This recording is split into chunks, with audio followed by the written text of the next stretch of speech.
जैसे केजरीवाल ने पंजाब के अंदर बिना किसी से बात किए, बिना सुरक्षा एजेंसियों से बात किए आप लोगों की सुरक्षा हटा देते हैं और दोबारा आपको सुरक्षा देनी पड़ी। और आज अगर आपका ये जो फैसला जो आपने लिया था, अगर आप वो फैसला नहीं लेते, आप बात करते कम से कम, आखिर जिनको सुरक्षा प्रदान की गई है, सुरक्षा के उनकी अर्थी को दिया गया नहीं, जिन लोगों की जो 400 साढ़े 400 लोगों की जो जिनको सुरक्षा 400 मेरे ख्याल से 16 लोगों की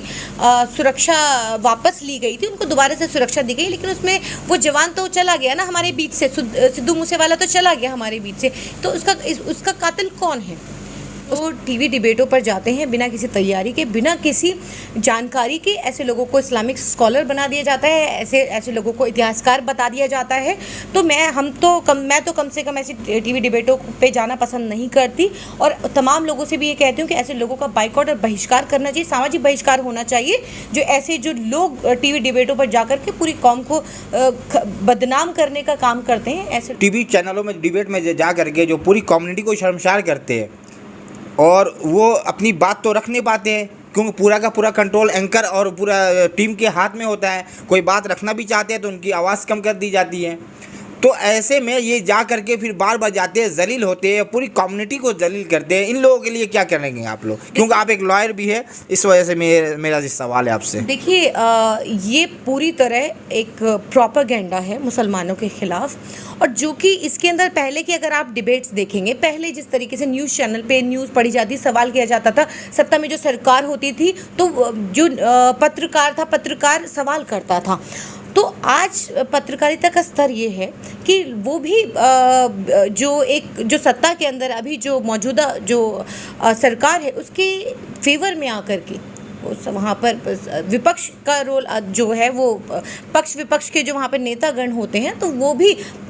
सत्ता का रोल अदा करते हैं। वो सवाल, अगर आज सवाल क्या, मुद्दे की राजनीति हो नहीं रही है, मुद्दे की बात हो नहीं रही है, अगर बात हो रही है तो बात क्या हो रही है, हिंदू मुसलमान की बात हो रही है। आज 8 सालों से मुसलमानों की क्या स्थिति है, और जहाँ तक आप बात कर रहे हैं उन लोगों की डिबेटों में जाने की, तो मैं कहना चाहती हूँ, और हम लोग बहुत पहले ये तय कर चुके हैं और हम लगातार लोगों को भी ये बात समझा रहे हैं कि देखिए वहाँ पर जाकर कोई फ़ायदा नहीं है, और ऐसे लोगों का हम लोग तो कम से कम बाइकआउट करते हैं। जो अगर कोई व्यक्ति जो टीवी डिबेटों पर जाते हैं बिना किसी तैयारी के, बिना किसी जानकारी के, ऐसे लोगों को इस्लामिक स्कॉलर बना दिया जाता है, ऐसे लोगों को इतिहासकार बता दिया जाता है, तो मैं तो कम से कम ऐसी टीवी डिबेटों पे जाना पसंद नहीं करती और तमाम लोगों से भी ये कहती हूँ कि ऐसे लोगों का बाइकआउट और बहिष्कार करना चाहिए, सामाजिक बहिष्कार होना चाहिए,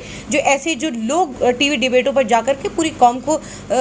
बदनाम करने का काम करते हैं, ऐसे लोगों का बहिष्कार। क्रिमिनल मीडिया कहेंगे नहीं, क्योंकि आज देश में जो भी कुछ रायता फैल रहा है सब इनकी वजह से फैल रहा है, जो भी रायता फैल रहा है सब इनकी वजह से फैल रहा है। और ये लोग जो है बैठ के वहाँ पर स्टूडियो में एक प्रोपेगेंडा चलाते हैं, अब मुस्लिम फेस किसी को भी पकड़ के ले आते हैं, मुस्लिम फेस बना करके, एज अ मुस्लिम, नाम मुस्लिम है तो उनको बैठा देते हैं और पूरी कम्युनिटी को टारगेट करते हैं। बिल्कुल बाकायदा मुसलमानों के खिलाफ प्रोपेगेंडा चलाया जाता है। वहाँ पर देखिए जो एंकर है वो भी बीजेपी प्रवक्ता का रोल अदा करता है, और वहाँ पर वो बल्कि उसको बात रखने की बजाय कई बार तो बात रखने का मौका भी नहीं देते, इसलिए मैंने जाना बंद किया था, और बात रखने का मौका नहीं दिया जाता, और जो लोग जाते हैं वो बिना किसी तैयारी के जाते हैं, सिर्फ इसलिए कि टीवी पर आने का मौका मिल रहा है। तो इसीलिए ऐसे लोगों के लिए मैं कहना चाहती हूँ कि ऐसे लोगों का सामाजिक बहिष्कार होना ज़रूरी है, क्योंकि आज जो हालात है उस हालात को समझना ज़रूरी है। अगर हेल्दी डिबेट्स है, हर कोई अपनी बात रखता है, एंकर अपना रोल अदा करता है, तो बिल्कुल जाइए। अब आप अपनी बात रखने जा रहे हैं तो बिल्कुल जाइए, और आप जैसे चैनलों को मैं कहती हूँ कि आप जैसे जो चैनल हैं जो सच्चाई को दिखाते हैं, मेहनत करते हैं, तो ऐसे आप जैसे चैनलों को प्रमोट करने की ज़रूरत है, क्योंकि इससे अगर आप मेरे पास आए हैं तो मैं कम से कम अपनी बात कह रही हूँ। तो ये प्लेटफॉर्म जो है, जो सोशल मीडिया का जो हमारे पास प्लेटफॉर्म है, तो यहाँ पर कम से कम अपनी बात को कह सकते हैं। और आज सिद्धू मूसेवाला हो या कोई भी सलमान खान हो, तो आज जिस तरीके से केजरीवाल ने पंजाब के अंदर बिना किसी से बात किए, बिना सुरक्षा एजेंसियों से बात किए आप लोगों की सुरक्षा हटा देते हैं और दोबारा आपको सुरक्षा देनी पड़ी। और आज अगर आपका ये जो फैसला जो आपने लिया था, अगर आप वो फैसला नहीं लेते, आप बात करते कम से कम, आखिर जिनको सुरक्षा प्रदान की गई है, सुरक्षा के उनकी अर्थी को दिया गया। नहीं, जिन लोगों की जो 400 साढ़े 400 लोगों की जो जिनको सुरक्षा 400 मेरे ख्याल से 16 लोगों की सुरक्षा वापस ली गई थी, उनको दोबारा से सुरक्षा दी गई, लेकिन उसमें वो जवान तो चला गया ना हमारे बीच से, सिद्धू मूसेवाला तो चला गया हमारे बीच से, तो उसका कातिल कौन है, उसका कातिल उसका जिम्मेदार कौन है? सीधे सीधे जो पंजाब सरकार है वो जिम्मेदार है, बिना सुरक्षा एजेंसी के आखिर उनको वो तो सुरक्षा कहते क्यों दी? गैंग वार है। देखिए, ये ऐसे गैंगवार नहीं होती है। आप ये कैसे आप ये कहते हैं गैंगवार अभी तक तो नहीं हुई थी जब सुरक्षा मिली थी,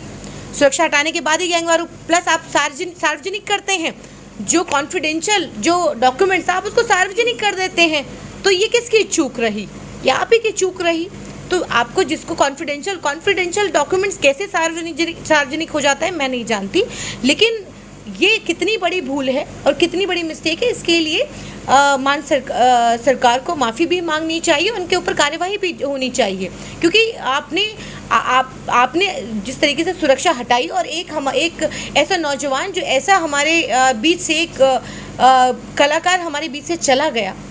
उसकी भरपाई कौन करेगा? मैडम, आप कलाकार हमारे बीच से चला गया ये बात करते हैं, ये सोचिए उनकी माँ का क्या हाल होता होगा। बेशक माँ, देखिए उनका दुख बहुत बड़ा दुख है, क्योंकि बताया जाता है माँ से बहुत लगाव था उनको। बिल्कुल, और बहुत बड़ा ये जो दुख है, ये छोटा मोटा दुख नहीं है, बहुत बड़ा दुख है। और हम सब सिद्धू मूसेवाला को श्रद्धांजलि अर्पित करते हैं, और बस उनकी जो आत्मा के लिए हम लोग सिर्फ दुआएं कर सकते हैं, और हम तो यही जांच की मांग करते हैं कि जो पूरी तरह जो है निष्पक्ष जांच हो, और जो दोषी हैं इसके अंदर उनके खिलाफ सख्त से सख्त कार्यवाही होनी चाहिए। और सलमान खान, जहाँ तक सलमान खान की बात है, तो जो भी जहाँ से भी जिस तरीके से भी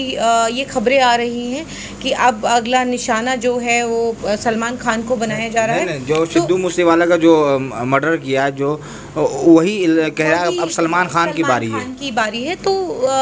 मैं समझती हूँ कि इस पर भी गौर करने की ज़रूरत है, और जो भी लोग इसके अंदर जिसको भी धमकियाँ मिल रही हैं, सुरक्षा बढ़ाए जाने की ज़रूरत है।